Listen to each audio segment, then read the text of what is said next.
Resulta grato, como siempre, dar la bienvenida a la audiencia de la 103.9 en esta nueva edición de Diálogos con Valor, que es el espacio de la Asociación Cristiana de Jóvenes. Y la verdad que estamos agradecidos por vuestro acompañamiento, vuestra generosidad. El mundo deportivo en particular, hace algún tiempo, hace algunas semanas, y el fútbol de manera global, se ha visto sacudido por el escándalo de la FIFA.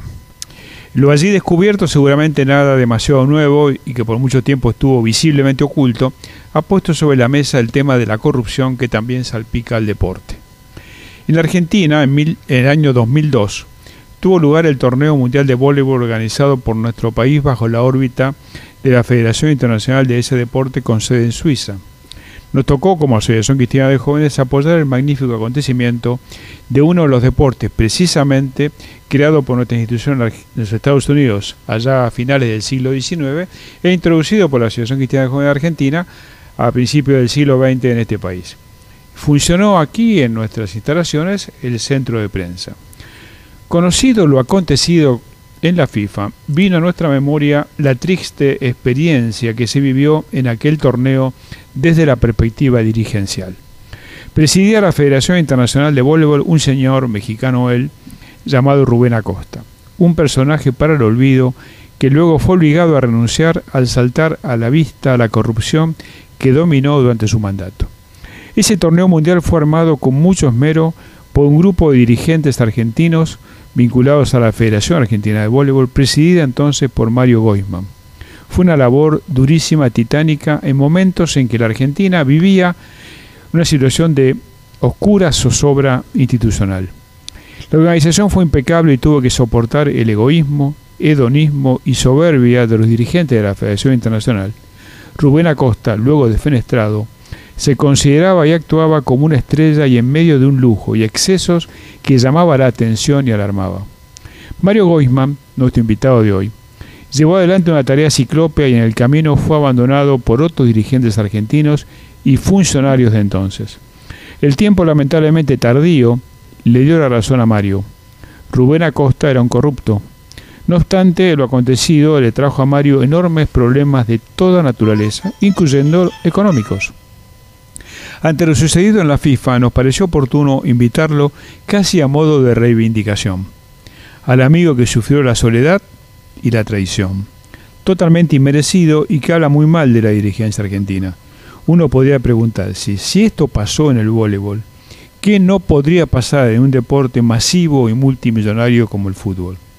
Por lo tanto, es un gusto hoy presentar en Diálogos con Valor a Mario Goisman, un dirigente ejemplar, fue presidente de ACOAG, otra institución ejemplar, entre otras funciones. Hola Mario, un gusto que hayas aceptado estar con nosotros en Diálogos con Valor. Un gran gusto, Norberto. Vos sabés que me da un enorme placer conversar con vos, me da un enorme placer volver a mis viejos orígenes, allá cuando me crié en la Asociación Cristiana de Jóvenes, allá de chiquito. Y por ahí ustedes tienen la culpa de que asumí eso del valor del alma, mente y cuerpo, ¿Cómo no? Y todos los valores que la Asociación Cristiana de Jóvenes nos transmitía y que asumíamos como lógicos, sin pensar que nos íbamos a ver inmersos, ¿no?, en un mundo corrupto, sucio. Y bueno, Pero aquí estás. Aquí estoy todavía a punto de cumplir los 70 ya. Pero se te ve mejor de lo que uno podía imaginar después de lo que pasaste. ¿Te sorprendió lo de la FIFA? No, ¿cómo me va a sorprender? Perdón, yo dije en un mail que le mandé a algunos amigos periodistas que sentía una mezcla de alegría y envidia porque la forma como ellos destaparon la olla y yo que luché para destapar las ollas del vóley, sí, y del Comité Olímpico Internacional, sí, cometí errores de percepción de lo que era Suiza, lo que debía para mi criterio ser la justicia suiza, y fui a pelear todo esto con juicios en Suiza, que era la sede natural que marcaban los contratos. Y la verdad, para cualquier argentino que le preguntas un país ejemplar, modelo, qué sé yo, donde todo funciona a la hora señalada. Bueno, voy a decir Suiza, bárbaro. Pero los jueces suizos y los funcionarios suizos no son de ese palo. Y entonces la envidia que te digo es que quien condujo el proceso lo condujo en los Estados Unidos, con una fiscalía implacable, sin parar en límites. Y entonces me daba envidia, digo, si yo hubiera sabido, yo no perdí mi fortuna, la lucha, las amarguras, luchando en Suiza. Sí. Y Suiza es una vergüenza. Y los futboleros acudieron a los Estados Unidos, los sacaron de Suiza sabiendo cómo era el tema suizo, y yo no lo sabía. Decime, para que la corrupción avance también en el deporte, tiene que haber una cadena de complicidades, ¿no? Eso está claro, o sea, no es una persona, es un grupo, sino que hay gobiernos, hay dirigentes, hay estados, hay sponsors, hay. ¿Vos cómo lo viviste desde el voleibol eso? Mira, a medida que más dinero se mueve en el deporte, porque el deporte deja de ser la forma de educar juventudes y pasa a ser el espectáculo donde se juegan millones y entra a jugar mucho dinero, influye lo que debería ser la moral de la dirigencia. Y la dirigencia no tiene moral, asume porque tenía algo de plata, y entonces cuando ve pasar por sus manos millones y miles de millones de dólares y euros y yens, se tienta y dice quiero. Y el empresariado que está vinculado a esto, que es los sponsors televisivos, las empresas que pelean despiadadamente una contra otra para conseguir los grandes eventos, qué sé yo, la fábrica de reloj que sponsoriza el Mundial de Fútbol tiene que pelear contra otras 10 fábricas, o la Coca-Cola tiene que pelear contra la Pepsi. Sí. Y entonces la Coca-Cola no renuncia a esa cosa corrupta, porque dice, si nos vamos, mañana está Pepsi el cartel. Claro. Entonces hay una complicidad despiadada. Después aparecen los intermediarios. Estos tipos vivos, siempre escondidos, siempre en la sombra, que son los que intermedian. Los que dicen, bueno, yo le firmo el contrato para ser el sponsor único de la selección de fútbol de Ecuador, y después vendo los partidos por ahí y se los cambio 3 partidos de Ecuador por uno del Real Madrid, y bueno, y empieza a jugar esa moral turbia en la cual está inmerso todo el mundo. Pero te diría que los argentinos y los brasileños somos líderes en eso, y los mexicanos ni hablemos. Somos líderes, los latinos, en la avidez de la fortuna perdemos todos los límites. Ahora, fíjate vos que Rubén Acosta terminó siendo defenestrado. Tu prédica no cayó en saco roto, porque yo creo que sin esa insistencia tuya, a pesar de que, como decís, has perdido buena parte de tu fortuna, sin esa prédica yo no sé si hubiera terminado como terminó, que terminó siendo considerado un corrupto. Yo acudí a hacer la denuncia judicial por lo que yo había visto, por los balances truchados y cambiados. Y cuando acudí a estas investigaciones, lo primero que se me ocurrió es presentarlas a través de un abogado a la justicia suiza. Y lo denuncié. La justicia suiza empezó con una fuerza terrible. Al mes había allanado la Federación Internacional, se los había llevado, como ahora se llevaron a los dirigentes del fútbol, se había llevado a Acosta y a su gerente general, se había llevado las computadoras. Pero después se paró. Parece que alguien levantó un teléfono en Suiza y dijo, para loco, ¿qué haces? Le dijo al juez. Ajá. Y se frenó. Y ese que se frenó me llevó a mí a poner enormes esfuerzos con los abogados. 7 años duró el juicio, porque los fallos salían y no hay pruebas, no se sabe. Y yo me dediqué a buscar las pruebas. Encontré la casa que se habían vendido a sí mismos en $1,5 millones. Encontré las facturas que una supuesta empresa de Rubén Acosta desde México, sin números, sin nada, le hacía a la Federación Internacional para que le pague. Encontré que estaba cobrando los contratos adelantados de 10 años en más y ya se los cobraba y se los llevaba. Y yo descubrí todo eso investigando. Ahora, el ámbito del voleibol mundial tenía terror a Acosta, porque Acosta manejaba todos los hilos, claro. todos los hilos. Y además, a diferencia de Blatter o Avalanche, seguía otro modelo. Blatter o Avalanche, si alguno descubre algo, empiezan a repartir. Toma, ¿cuánto necesita? $200,000, $300,000. Acosta no, cortaba cabezas, tenía una guillotina en vez de una máquina de repartir dinero. Entonces los rajaba, los echaba y echó a muchos. Entonces todos aterrados, y yo no quiero que me eche, me decía. Entonces me acompañaban y apoyaban cuando yo iba al baño o cuando yo iba a tomar un café, y me decía, dale Mario, dale, pegale, dale duro. Y yo descubrí toda la olla, pero la justicia no me acompañaba, me tapó. Y el fallo final, al único que pude llegar en un juicio oral y público en Lausana, dijo así, el fallo tan ridículo que la justicia argentina se divertiría por ese tipo de fallo.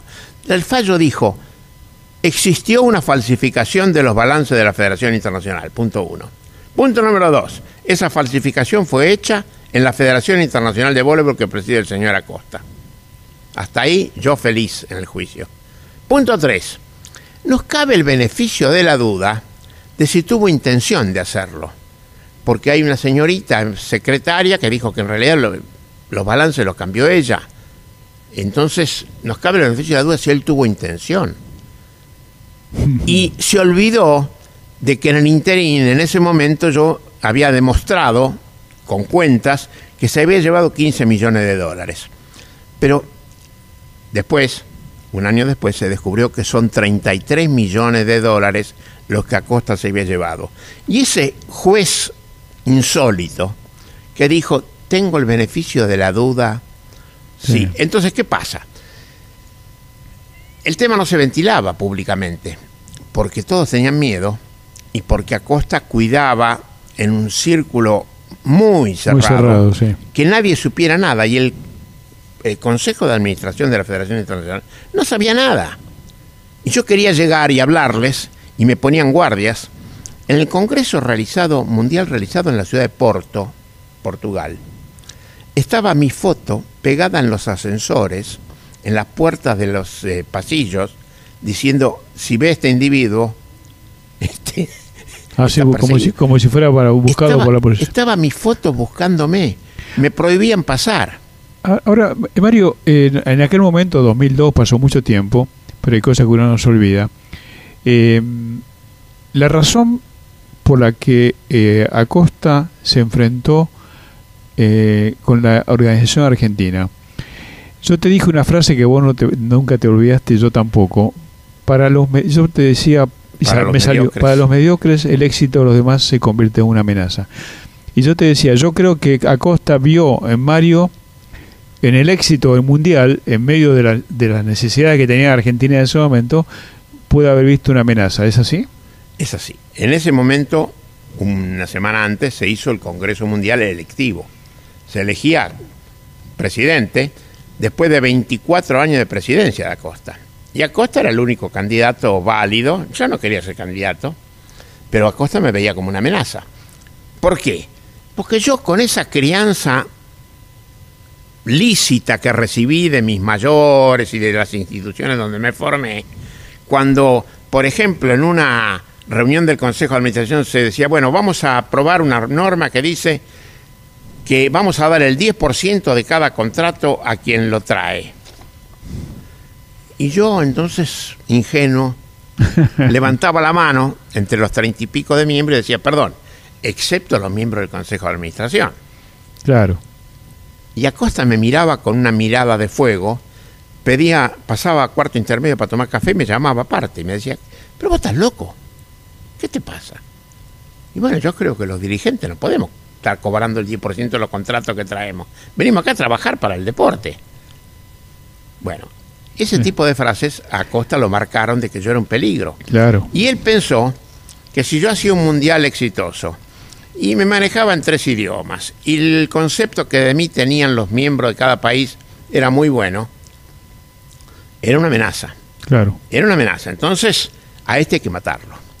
Y empezó este cambio 6 meses antes del mundial. Ajá. Cuando yo le llevaba me decía, le pedía plata para... Sí, claro, para cumplirlos. Para avanzar, y él se negaba y no me daba el dinero y me decía, no, nosotros no damos dinero, cuando el Comité Olímpico, la FIFA y todos adelantan dinero a los organizadores, claro, del dinero que yo había conseguido ya de la televisión. Entonces no me daba. Y entonces me decía, conseguiste sponsors. Y una de las anécdotas patéticas fue cuando me fui todo orgulloso y contento como un chico al maestro, y fui hasta Lausana con el contrato de la empresa Quilmes, firmado por mí y con el espacio para que él lo refrende, por lo que podíamos conseguir en ese momento, eran 150.000 pesos. Y lo llevo, se lo quiero dar, me dice, no, dejáselo al gerente, después lo voy a ver. Se lo dejo al gerente, y Acosta no me recibió hasta el día que yo me iba, y el día que yo me iba me dice, bueno, no, este contrato no va, hay que hacer otro. Y me devuelve el contrato, firmado por 2 personalidades importantes de la empresa Quilmes, tachado con rojo, como en la escuela primaria, la cláusula 1, la 3, la 5, la 12, 14, tachado con rojo lo que ya estaba firmado. Una locura. Yo miraba eso y digo, pero esto es insólito, es infame. Bueno, así se manejaba, o sea, nos boicoteó de entrada, no nos dio dinero. Se quejaba cuando yo, también ingenuo, declaraba por ahí al diario de Cuyo, la Federación Internacional no nos apoyó en esto. Porque te recuerdo, 2001-2002, fin del gobierno de la Rúa, el estallido, claro. Dinero no había, Scioli que me dijo, yo una mano te doy, pero guita no, y era el secretario de Deportes y Turismo. Y entonces, yo me tenía que arreglar. Y cuando le llevo los sponsors me los tacha. ¿Qué es esto? Acá en la Argentina no se podía conseguir sponsors más caros. No. Me dice, vende entradas anticipadas. ¿Y a quién le vende entrada de cuánto? ¿De $30? ¿De qué precio le vendo entradas a la gente? Si yo puedo vender entrada de 10 pesos.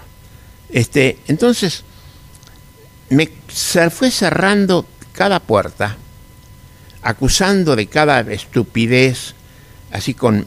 Vos dijiste una palabra que la voy a incorporar también a mi discurso, el hedonismo de estos dirigentes. Sí. O sea, el gobierno de la ciudad me paga una cena para todos los delegados. Sí, bueno, vamos a pagar la cena en el Claridge Hotel. Se lo llevo a la esposa, Malú. Sí. No, a un hotel no vamos a ir. Que done otro lugar. Digo, no, pero escúchame, es una donación, paga él. La cena para todos los delegados. Otro. Bueno, entonces conseguí otro.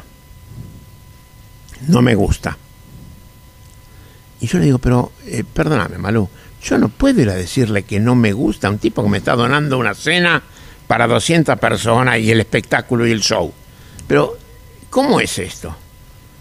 Y bueno, es ese hedonismo. ¿Sabes qué, Mario? El hedonismo lo vimos, vos sabés que tuvimos una reunión nosotros con Acosta y con su troupe en el Hotel Sheraton, en el Tower del Hotel Sheraton.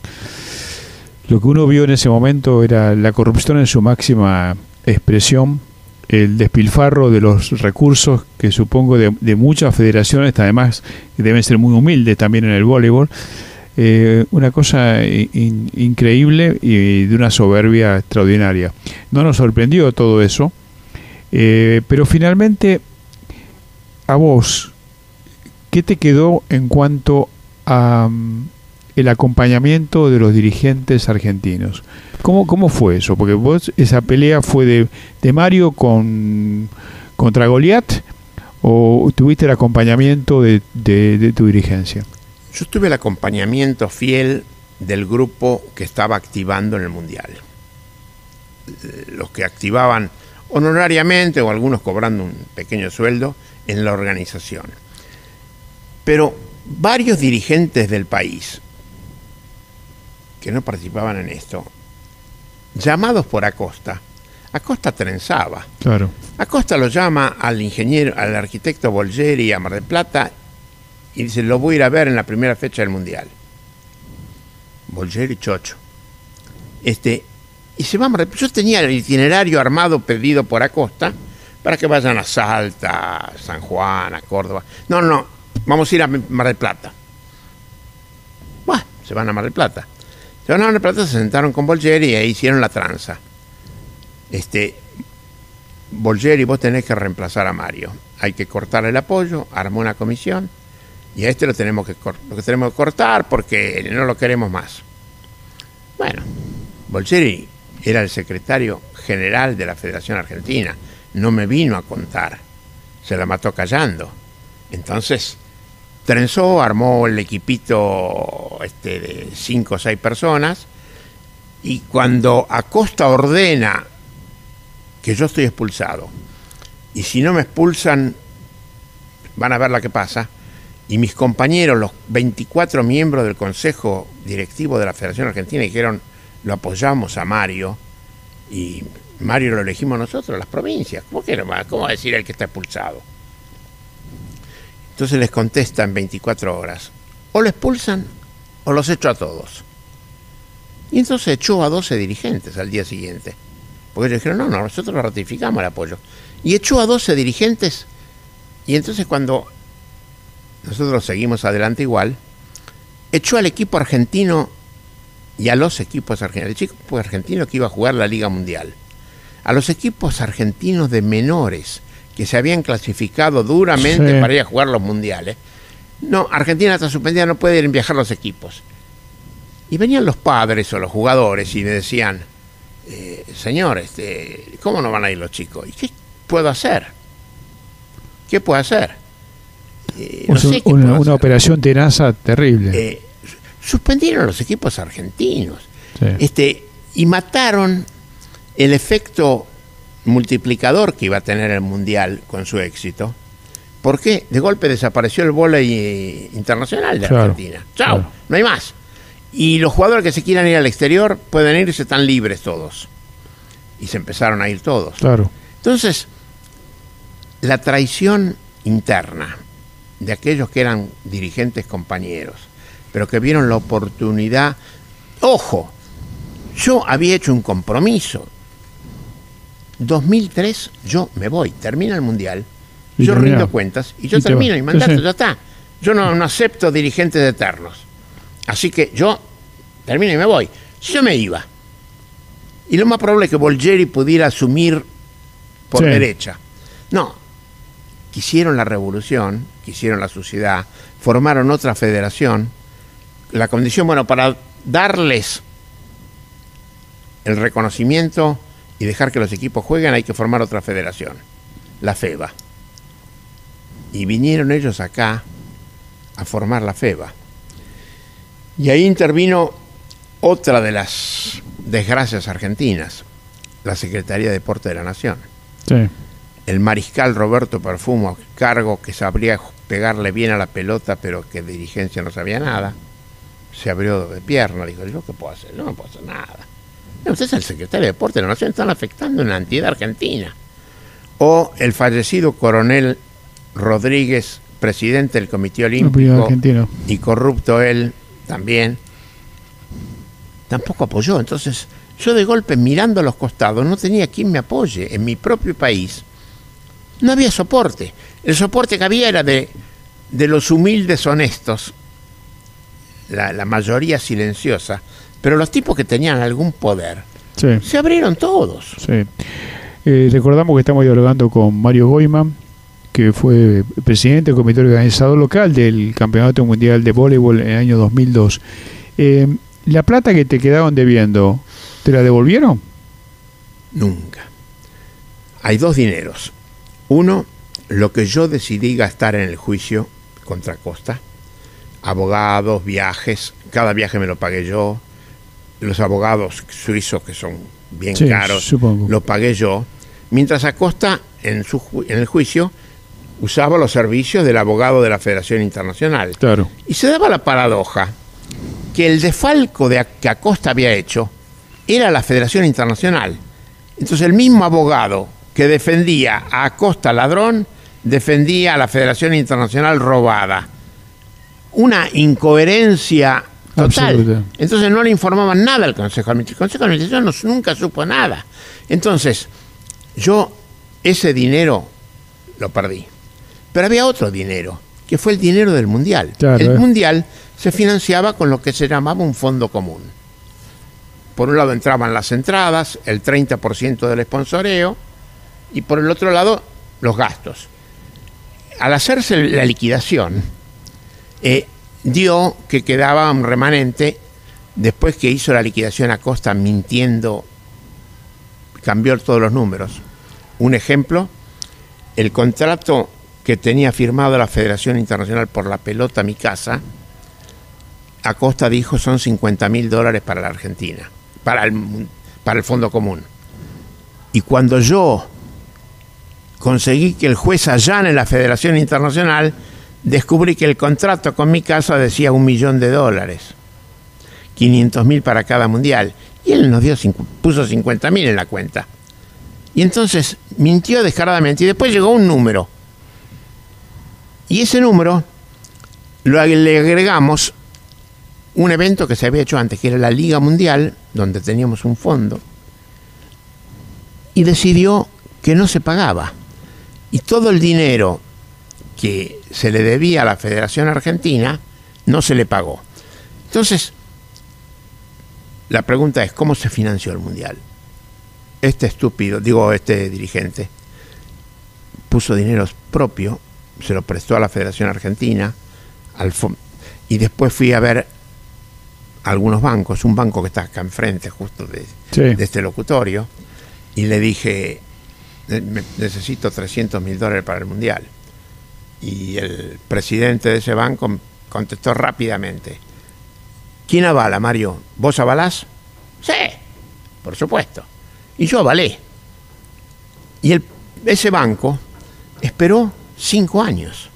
Al cabo del 5º año inició un juicio contra mí, el garante, no contra la Federación Argentina, que ya la habían fundido. Y entonces, así como te dije de ese banco, te digo de un préstamo de una financiera. Con eso financiamos el Mundial. Y no lo financiamos a lo loco o a lo irresponsable. La cuenta daba, porque el 30% de los 4 millones que había puesto la televisión eran nuestros. Pero no lo dejó, no nos dio nunca nada, se negó. Y cuando entonces peleamos por eso y pedimos un arbitraje del Comité Olímpico Internacional o de cualquier otro foro, se negó, no quiero arbitrajes, no quiero mediación. Esa plata se las voy a dar cuando se vaya Goijman. Y cuando Goijman se fue, tampoco se la dio. Y entonces la federación desapareció. ¿Y a quién le sacaron su casa? Yo perdí mi casa. Vino la justicia con una orden de desalojo y me desalojó de mi casa. Y la policía me paró al cruzar la Panamericana y me dijo, señor, este coche tiene orden de embargo. Pero no es contra usted, es contra la Federación Argentina, qué raro, pero tiene una orden de embargo. Y me secuestraron mi coche. Y después me secuestraron un segundo coche y me ejecutaron ahí todo lo que yo podía tener, y yo perdí mi empresa, perdí mi crédito, todas mis tarjetas de crédito se perdieron, perdí mi casa y perdí mi salud, porque era tan insólito que yo, teniendo para cobrar lo que hoy es, al día de hoy es $1.500.000, actualizado a la tasa suiza del 2%, $1,5 millones, nunca me lo quisieron dar. Y entonces, ante la intervención de Play the Game, la organización mundial de periodistas deportivos en Dinamarca, que quiso intermediar y lo fue a ver y le dijo, escúcheme, reúnanse con Goijman y busquen un arreglo.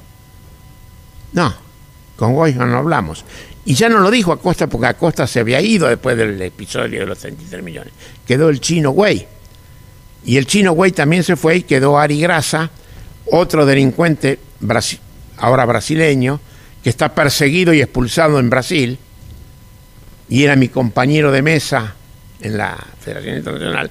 Y también dijo, no, con Weisman no tenemos nada que hablar. Y pasaron los años, y yo nunca pude cobrar, y estoy muy, pese a que vos me viste como linda cara, es una máscara que me pongo para enfrentar cada día. Mario, ha sido un gusto que te hayas aceptado este diálogo tan crudo, tan sensible. Es muy difícil poder hacer una reflexión y generar una esperanza, aunque siempre la esperanza tiene que estar presente en la vida de cada uno de nosotros, pero te queda la tranquilidad de que hiciste lo que tus convicciones te han planteado. Y eso no tiene ningún precio, y por eso queríamos hacer este programa contigo, y que sigas sintiendo el aprecio y el afecto y el respaldo de la Asociación Cristiana de Jóvenes. Muchas gracias a Norberto Rodríguez, un personaje de la sociedad argentina, y a la Asociación Cristiana de Jóvenes, entidad a la que aprecio entrañablemente. Que es tu casa. Ha sido Mario Weisman nuestro invitado de hoy. Como decimos siempre, Argentina anda y camina con esperanza activa. Hasta nuestro próximo encuentro por la 103.9.